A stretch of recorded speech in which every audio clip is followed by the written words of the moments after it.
The Real Estate Show continues here on KMED. Pete Belcastro and Joe Brett, the real estate guys, with you this weekend. And thanks for joining us on, mid-July. July is like moving along, and it's almost like gone.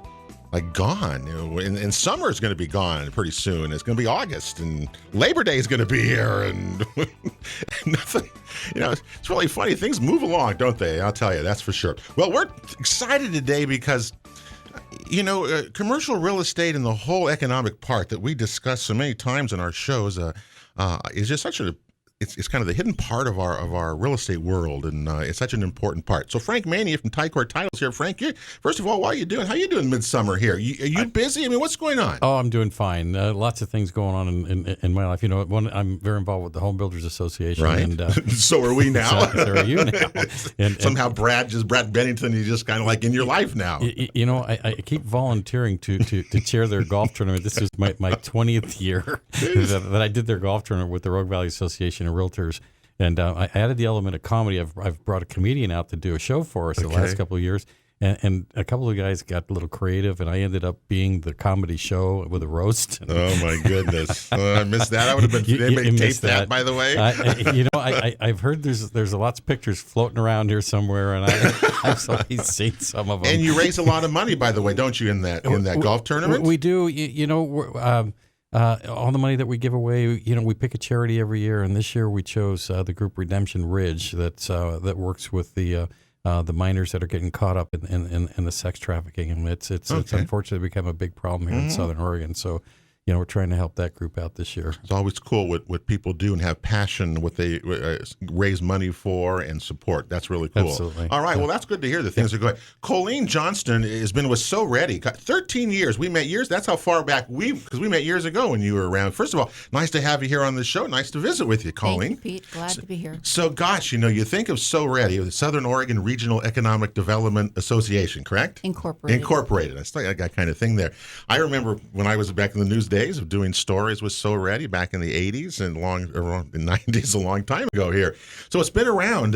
Here we are in 2014. Just kind of give us a brief synopsis. Business seems to be, from an outsider just looking around like I travel around, it seems like things are clicking along. Things are humming along. Is that a fair statement? Well, I'd have to say yes. We're very busy at So Ready. We just celebrated our 27th annual meeting, which means we've been in business 27 years, serving Jackson and Josephine counties. And we're busy. We're a small staff, but we just launched a great new business attraction and recruitment program called the Southern Oregon Edge, where we're profiling local companies, great companies that are kind of hidden gems in our region, and leverage that to attract other companies to come to the region and create jobs right here in Southern Oregon. Mm-hmm. And that's an ongoing process, isn't it? I mean, it's an ongoing process. We launched it just a couple weeks ago, but this is not a project of the year. This is a 3-year program where we'll continue to add these profiles, because if you're an outside company, you want to know who else is already doing business here. And if you're looking for help, you're going to call So Ready, because we are the regional economic development agency that serves the region. Never costs. It's all complimentary, thanks to the membership that supports what we do. Yeah, and don't businesses who look to you, they gather in like groups, don't they? I mean, it's like voters. Your precincts, when you go out and voting, like people live in the same precincts. Is that the same too with business? If you start a group of something, or something starts, that others are going to be attracted, and that just kind of swells and grows? You're absolutely right. We call that clustering of businesses, where we have a lot of food manufacturers here, for example. Right. Another good example is we have a very high concentration of e-commerce companies. Nearly 10 times the national average.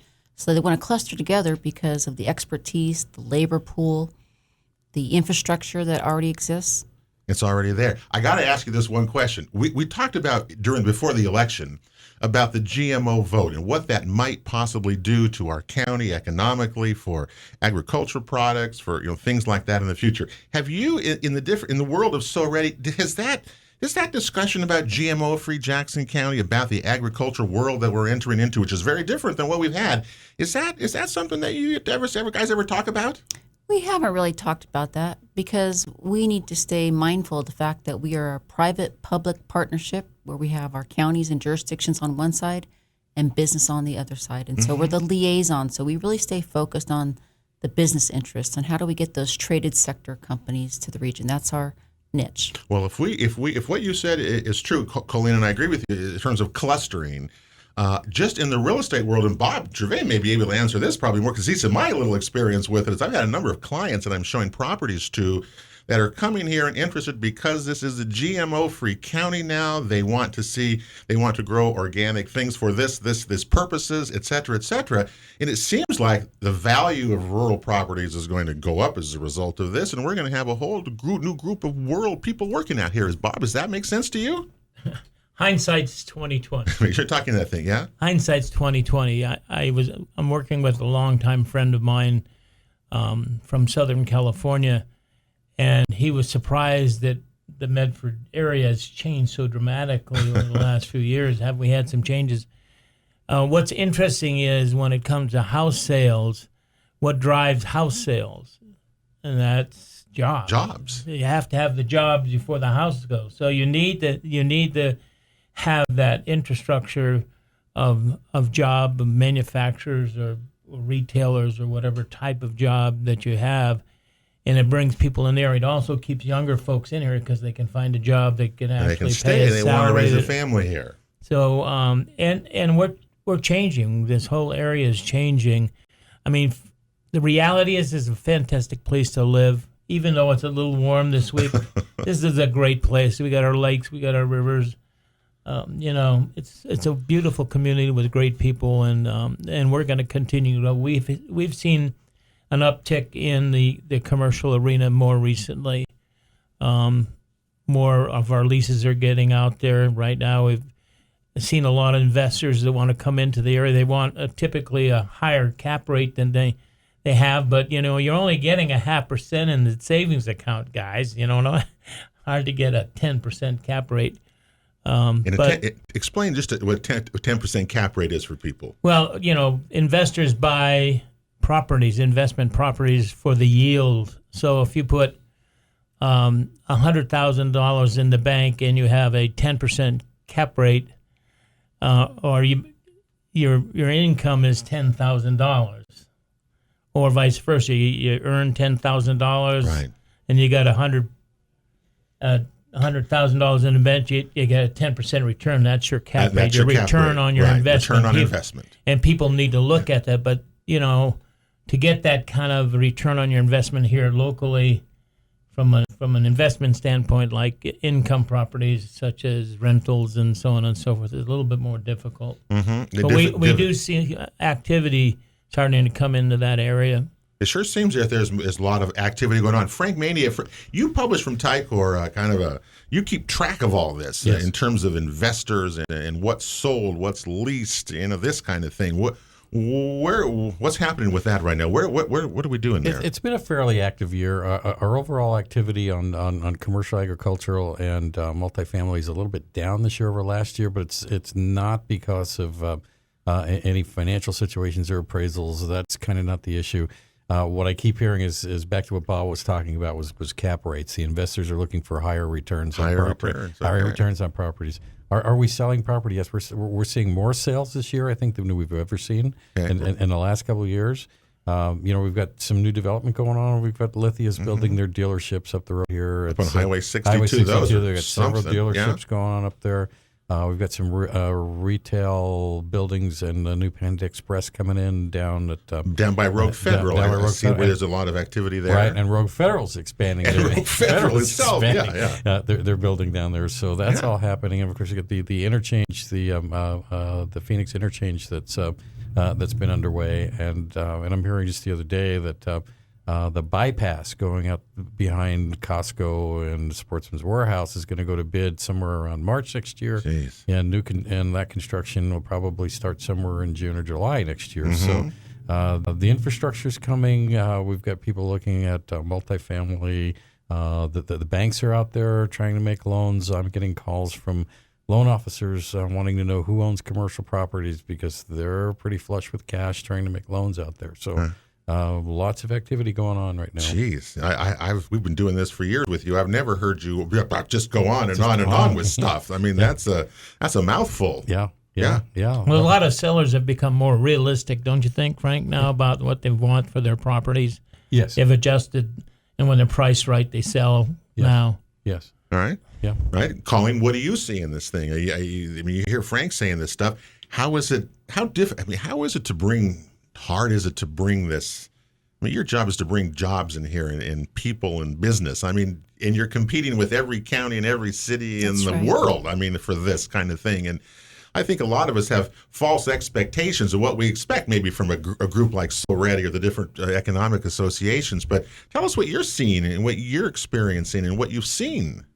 Well, we have seen a little uptick in leads that are coming to us. Okay. Most of those come through Business Oregon, which is our economic development department for the state of Oregon. We see more coming through just inquiries. We think our Southern Oregon EDGE program is going to ramp up the number of inquiries to our area. And while we do focus on recruitment, the heart of what we do really is going out and visiting our existing companies, because more growth, there's statistics that say 80% of our growth in jobs is going to come from our existing companies. 80%. So we spend a lot of time going out and visiting those traded sector companies, making sure they have the resources they need to add another job or 2 or 5. And then we stay, engaged with those companies who are also wanting to be in our region. They may have had a project years ago that we were talking about, and then they've just put it on hold while they're waiting to have a higher confidence level on what's going on in the economy or for other reasons. It isn't that the project went away. It just has been on hold. And so we see some of those coming back now. That's good. You said, Bob? I'd agree with that. Yeah? Well, the overall feeling that, we're not going to crash. We're going to survive this downturn. And people are generally more hopeful that when they embark on a new venture, such as a new business or expanding their business, that they're going to be able to handle it. Because there was a while there people were just a little nervous about where we were going. How does SOREDI help or assist businesses in expanding then? If you're saying 80% of the jobs are going to be created by the group that's already here, how are they able to do that? How does SOREDI, can you assist them, or how can you help them do that? Because, money's expensive. I know we talk about loans and the things and the hassles that people have to go through. So how does SOREDI deal with that? It's a good question. There are a few different things that SOREDI does. Number one is that we have a very robust outreach program to go see those companies and find out what their concerns are. If we identify that they need some capital for growth, perhaps we can assist them with one of our loans from our own loan program that is gap financing that comes behind a bank to help make that deal happen. Another resource may be just to get them grants through Business Oregon, which is where most of the incentives are, which could be for job creation. It could be for their property tax abatement if they're adding new capital investments. They could get some property tax abatement for a certain number of years. It could be other incentives that change periodically, really at the whim of the legislature. So it's always changing. So we like to say to companies that, if they're thinking about any kind of an expansion or growth plan, they ought to call us first and see what might be applicable to their project. And in many cases for businesses, they just need to talk to another business that has some expertise, kind of mentoring, so to speak. And so we have a program in place called our Technical Assistance Group that's really helping entrepreneurs with startup projects, bringing companies together. We facilitate a few consortiums, and it's helping businesses really just come together and collaborate and figure out how they can be stronger together. That's really something that we're well known for in Southern Oregon, is our strong collaborative nature. Yeah. Those are good. You ever participate in these kind of things? Yeah, actually, I've started putting together what I call mastermind initiative group and sessions. And I get a group of core people together, and we talk about some of the issues that we're faced with here in Jackson County, and Colleen has been part of this. And one of the things that continues to come up are SDC charges and getting through the system. And we've determined at the last session that in Jackson County, there's actually a payment option program for systems development charges. Systems development charges are something that Bob, I've heard talk about different times when he's developed on properties, haven't you? Yep. And I just hear systems development charges are so high, so that it's just such as a detriment to expansion or for a lot of businesses. Is that true? Do you guys find that to be true? It's a detriment for medium-sized businesses and small businesses if they're working on a project because typically the cities or the county would require all these fees be paid up front. So up front. So there's all the carrying charges on either borrowed money or fees that the developer is putting out to complete this project. So that the carrying charges, depending on the time as to when they're going to start getting returns, could be huge for some of the smaller companies. Large companies, big box stores, not a concern to them. They just write the check and away we go. Exactly. It's always a small business and a small business, the medium guy who always has to foot those bills, and that's what So Ready's for, right? To help that along. In part, that's certainly what we're trying to do. Yeah, well, it sounds... How much have you actually loaned out? A lot of money over years, Colleen? Our loan program began in 1994. We've loaned out over $16 million. Wow, $16 million. See, so something has happened. Maybe that's why things are going so well around Jackson County. Hey, the Real Estate Show rolls on here on KMED, AM, and FM. We're coming right back after this. Hoping to sell a home in today's real estate market? Wondering if it's the right time to buy? Get the facts from RE/MAX. RE/MAX Ideal Brokers of Medford and Grants Pass invite you to take advantage of our residential, rural, and commercial real estate experts in the local markets. Visit us at idealbrokersinc.com to search for properties or find an agent. Nobody sells more real estate than RE/MAX. Find out what RE/MAX can do for you. Where do you want to be? Each office independently owned and operated. Rogue Valley residents are changing the way we view and use land and water. And with our climate in flux, the Jackson Soil Water Conservation District is needed now more than ever to assist rural and urban landowners in managing our lands. Visit our website at jswcd.org.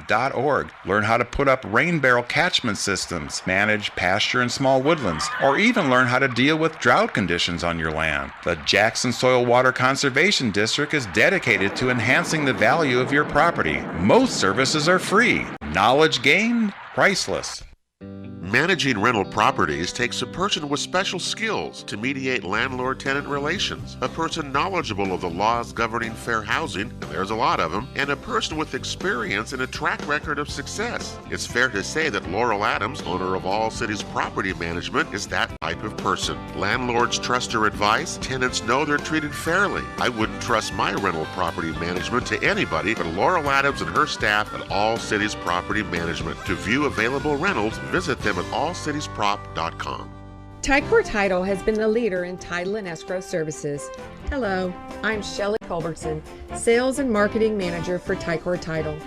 From the simplest to the most complex residential and commercial real estate transactions, you will get experienced, knowledgeable, and professional assistance from our title and escrow staff. With Ticor Title, our financial strength coupled with our exceptional customer service means that your needs are taken care of.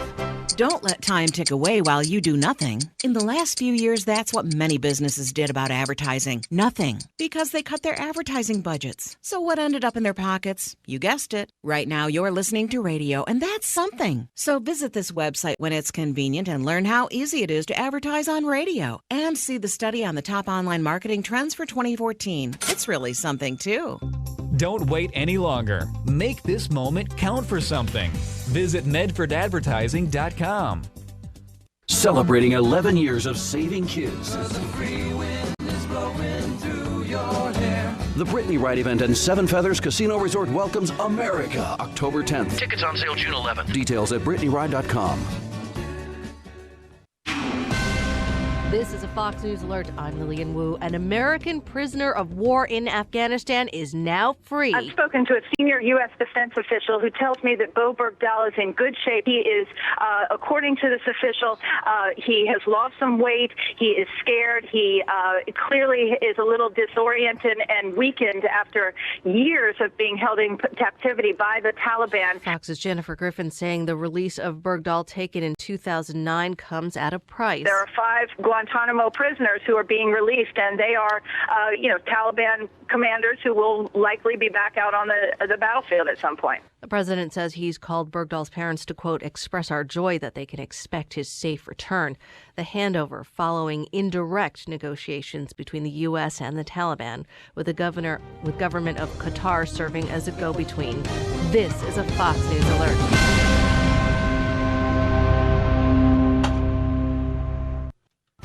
The Real Estate Show continues on KMED, AM and FM this weekend. Pete Belcastro with you. Thanks for joining us here on The Real Estate Show. Every weekend we get together with you at 1 o'clock on Saturday, 9 o'clock on Sunday to talk about all sorts of real estate-related issues. Today it's commercial real estate and economic development and kind of all those related parts of the real estate world that when you combine them, it really makes a big difference to a lot of people, and that's why we're here today with Bob Gervais, the principal broker and owner of RE/MAX Ideal Brokers, and looking real good back with us. Always it was great to have Bob. And Southern Oregon's Got Talent, I know, is going on at the fair this weekend. We'll let you talk about that at the end of the show today, as I know that's Bob's passion for so many things. And Colleen Johnston from Southern Oregon Regional Economic Development Incorporated with us, and she's the Senior Business Development Manager. And Frank Mania from Ticor Title, kind of the guru of commercial real estate in the Valley. It's great to have you all with us. What you brought up a deal, Frank, about bringing businesses to the Valley, right. And that's what this is really about. And I know you're all involved with that. And there's a correlation between bringing business here, and as Bob Gervais says, once they get here, what do we do with them? Right. We got to house them. Right. So how does that? You guys explain how that relation works. Well, I'm just going to get a hit a little bit on the downtown area, because we've got as we're talking about businesses and development. The Medford Urban Renewal Agency is doing a lot downtown in terms of alleys and streets, and we've got One West Main with Pacific Retirement and that complex going around that parking garage down there.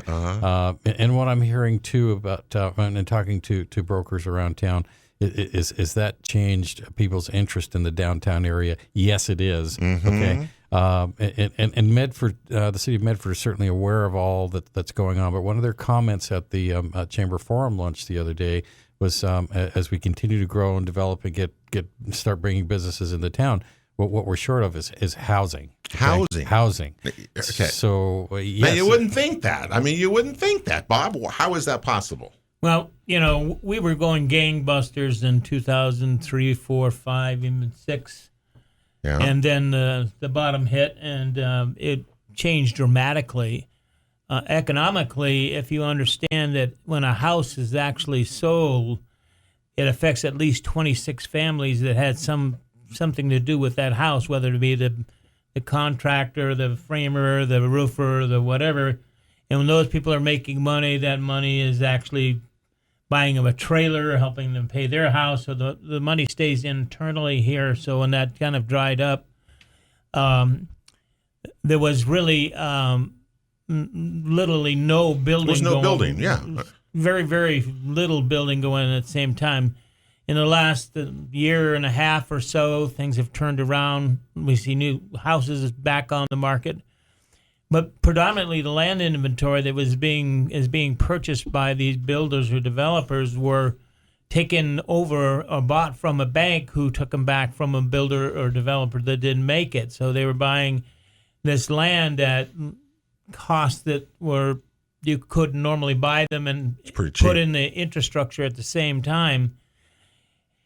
And so what's happening is that inventory is drying up very, very rapidly, and we have no commitments that I know of, no major commitments to begin to put in new stuff. Particularly entry-level stuff. Okay. And the financing for development has dried up a lot. But you were just saying earlier today that banks were loaning money there. Commercial buildings, multifamily. That's totally different than residential. Now we're getting into residential development. That's a whole different animal here. Different animal. It's a whole different story. I just, as you guys know, I just went through some medical surgery, that sort of thing, and I wasn't getting enough oxygen, and now that I've had the surgery, I get oxygen, and it's amazing how well your body works when it's getting oxygen. Where It all works. It all works together. Yeah, you see things differently now, don't you?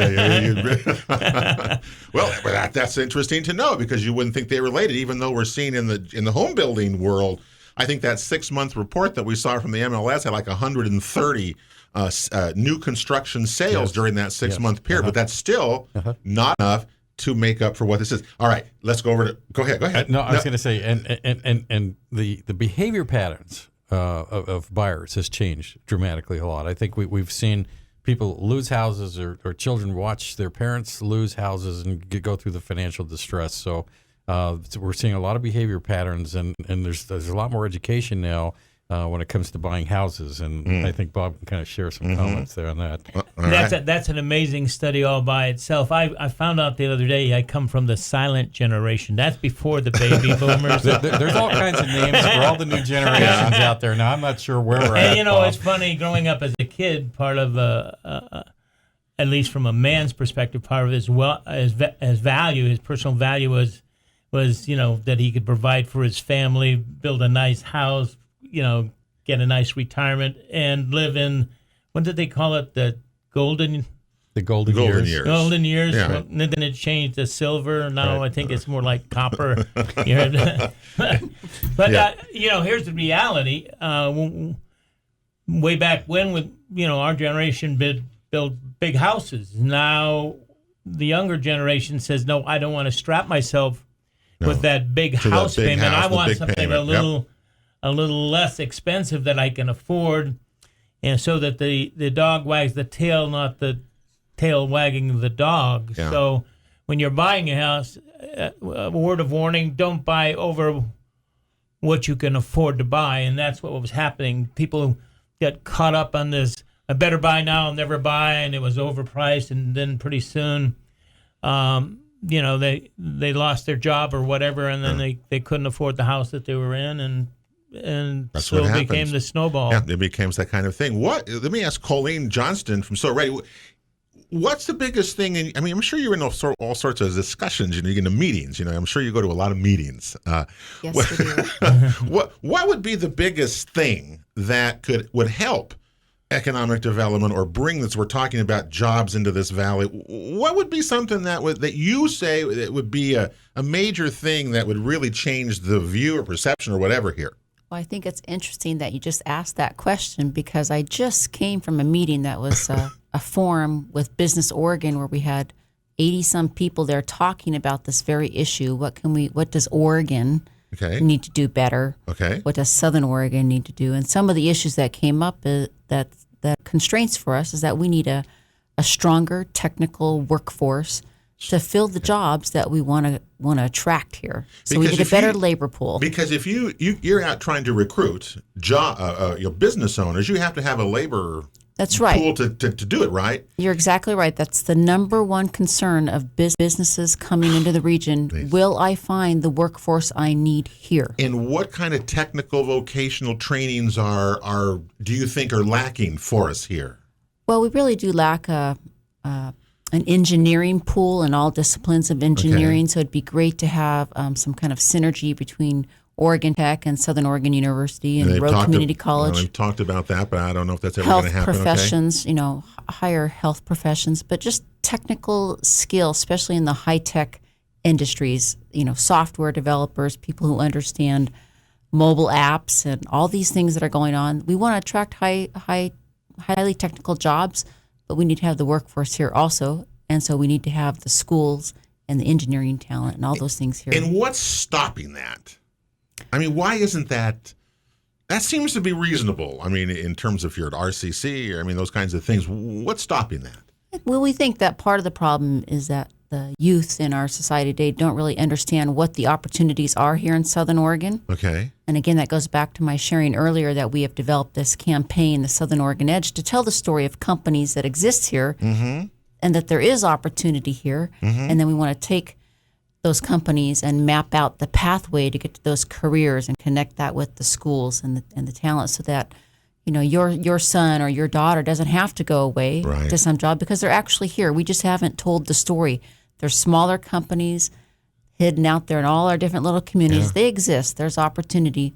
We just need to tell the story and get the resources to build it and up. Entrepreneurs want to come here for that same type. People, I'm amazed how many people work at home, are working at home and enjoying their life, doing the things that they want to do. You're right. We have a strong entrepreneurial we really do. climate here.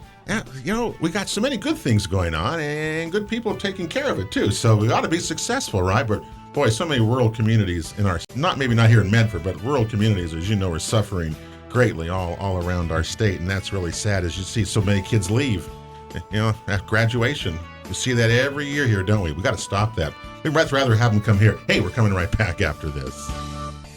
Real Estate Show continues here on KMED, AM and FM this weekend. Pete Belcastro with you, and thanks for joining us, and hope you stay cool this weekend as month of July just rolling along, and summer, every summer is hot here in the Rogue Valley, isn't it? I mean, it's 100 degrees, and we were used to that. I remember coming over here as a kid from Klamath Falls, and it would be like 100 degrees, and it's just the hottest place in the world was the Rogue Valley, and after you've lived here for 30 years, it's kind of normal, isn't it? I mean, it really is. Anyway, hope you're having a good weekend wherever you are, and hope you make something happen. We're today with Bob Gervais, the principal broker and owner of RE/MAX Ideal Brokers, and a commercial real estate expert in his own right. Also, Colleen Johnston, the senior business development manager for So Ready, is with us, and Frank Mania from Tycor Title. Our topic is all things commercial real estate. What's going on in our valley? How can we create jobs and keep people here, young people here, and all these kinds of things that we talk about.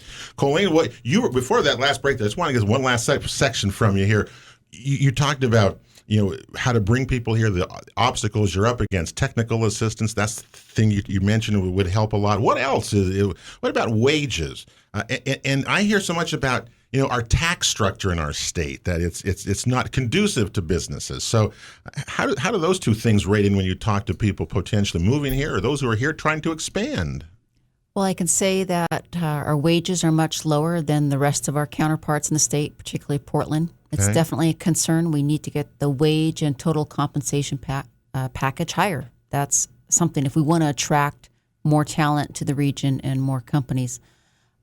If with regard to taxes, in some cases we're very tax friendly. We're considered one of the 13th most tax friendly state in the union when you take all the taxes into consideration. 13th, huh? That's right. 13th most friendly. Most friendly tax state. And when you look at our growing e-commerce infrastructure and our industry, the fact that we don't have a sales tax is a big deal to those types of companies. So depending on what industry it is, we look better to some than others. Mm-hmm.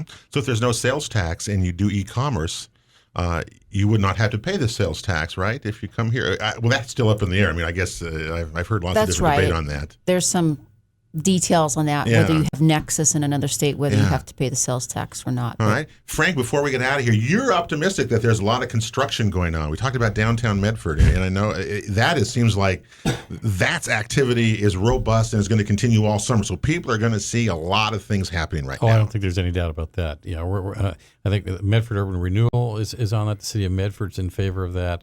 Like I said, there's other businesses now that are looking at the downtown area. And it's kind of time, that we see changes down there. We're going to see as the lithium dealers come online, we're going to see some vacant buildings downtown. Medford, yes, What the fate of those buildings is going to be is yet to be determined. Right. I have a feeling something's going to happen to them. Don't you think, Bob? I mean, those are big properties too. Like the old Dollar GMC complex. I mean, part of it went to the post office. The city's purchased the other property, and they're going to knock part of that down, and they're going to make it parking. And as we continue to see the downtown area grow, parking is going to be an issue. Like the county parking lot behind the Health and Human Services building, they're already under construction. They're going, okay, we need to add another 2 floors. So I mean, they're already making changes to that parking structure down there. It's amazing. I mean, Medford loves parking garages, but you guys all nod your head and say we need the parking. Really? I mean, I guess we do, but we do need the parking. Yeah. Well, if more people move downtown, as we're going to see, because downtown Medford, we were just saying, last 5 years since we've done our show, has really gone through some transformations. And isn't it changing? And isn't it changing for the better? I mean, people want to live downtown. Yes, there's opportunities. But let's look at, I think Medford overall. I mean, if you work in Medford, pretty much you can park either right in front of your building or close to it. Yeah. I've worked in areas where I've parked 6 and 7 blocks away, and that's just common, but we're not used to that here. We're spoiled. Yeah. And you got to move it every hour on the hour. Exactly. Yeah. Rather than that, it's fine. Other than that, we're good. Yeah. It's funny what we complain about in small towns versus people who from the cities who talk about parking and traffic, all the kinds of things. We really don't have much of a problem compared to most. I had an employee once that complained because he couldn't park in front of the building. He had to park in the row behind me. It's time to move. Don't want to walk too far. What? We're going to give our last word of the day on this particular topic to Colleen Johnston. I love what So Ready does. I know you got a lot going on, and how about a little prediction for the future? What do you think we're going to be seeing if you were the prognosticator that we're going to talk about economic-wise around the valley? I think it's going to get a lot better. I keep referring back to our Southern Oregon Edge campaign, just sharing what's already going on here in Southern Oregon and leveraging all those great businesses we have that's going to attract more companies to the region. And we know that we have a particular focus on California, Northern California, where there's higher business costs. We still see companies migrating here from there. They're looking for that balance of life with business. And we think Southern Oregon is a great place to be. We have people from all over the country relocating here for all kinds of reasons, personal and professional. We think that's going to continue. Yeah, well, good luck with you on that. And keep abreast, because when you come back again with us with Frank one of these days in the future, I'll be curious with the GMO thing and see if that is any kind of an interest that you're seeing at your level of people and what they would like to do here, because that's going to be out there. So, I think this is an exciting time. I'm hopeful. I'm pretty optimistic as well that because things, when we started our show, it was so bad 5 years ago. It really was. And how far we've come 5 years later. It truly is remarkable when you've been with us that late. The last word goes to Bob Gervais, and because Bob, as you know, raises lots of money for CASA, the Court-Appointed Special Advocates for Children, with the Southern Oregon's Got Talent event. It's the Fair Week, and so what's going on? And Community Works. And Community Works, okay. But right now we're taking live auditions for Southern Oregon's Got Talent. Right there at the fairgrounds. They actually will do the audition right there on the spot, or you can go to the website, SouthernOregon'sGotTalent.com. Put your entry in. Out of that, we will be picking 10 finalists to appear at our finale on October the 27th, I believe. Okay. I got a good memory, but it's short. But it's a great show. We raised a lot of money. It's really a fun event to be at, and we've had some great talent here. We really do. It's like we've been talking about. Like things will draw other like people into what you do. So once you get successful with talent, other people will come forward, just like we talked about with businesses and in bringing other like business people together. Same thing. Well, that'll be a lot of fun, and we hope you raise lots of money as well. And this is the 5th year. 5th year. Lots of money, and good luck with that as well. Next week, we want to remind you here on the Real Estate Show, Jackson County Home Builders Association, Brad Bennington will be here. We'll update you on what's going on in home building, and there's lots to talk about there. 2 weeks from today, we'll give you a water update in Jackson County, our situation as we head into the latter part of summer. We'll update with the Wise Water Project. Lots going on. Have a great week, everybody. We'll talk to you next weekend right here on KMED, AM, and FM. Pete Belcastro, have a great week, everybody, and God bless. Thank you for listening to the Original Real Estate Show with Pete Belcastro and Joe Brett, the Real Estate Guys. For advice, guidance, or counsel on any of our topics, or to watch a replay of today's show, visit our website at realestateshoworegon.com. This show is sponsored by RE/MAX, Ideal Brokers of Southern Oregon, Ticor Title, All Cities Property Management, and the Jackson Soil and Water Conservation District. We'll continue our weekly quest to enhance the value of your property and to make you a smart real estate consumer when we gather every Saturday and Sunday on KMED for the one and only Original Real Estate Show.